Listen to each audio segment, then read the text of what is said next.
Ой, і знаєте, скільки знатоків появилось? Ви подивіться в інтернеті, скільки знатоків появилось.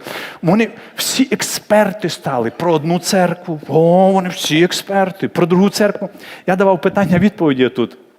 І знаєте, скільки експертів появилося, які сказали, тут неправильно сказав, тут неправильно, от здесь неправильно, і здесь неправильно. А ти, дорогий, сядь ось там на сцені і 3 потока по години, просто так, ексклюзивно, не готовлячись, відповідь. Візьми, дай відповідь. Попробуй сядь.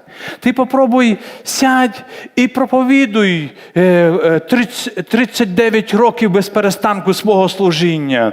Ти виховай дітей своїх у Господі. Ти покажи, яка сім'я твоя. Тоді я послухаю тебе.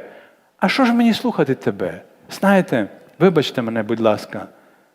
Коли блохи кашляють, слон мовчить. Знаєте, от. Простіть мене. Простіть, вибачте.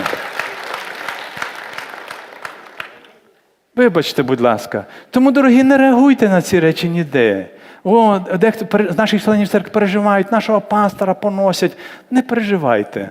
Слон іде вперед, потихеньку, не спіша. Правда, блохи скачуть кругом, там покашлюють. Це не грає ролі великої, знаєте. Воно не відіб'ється на загальному такому, знаєте, слонячому ході оцій. Воно не відіб'ється.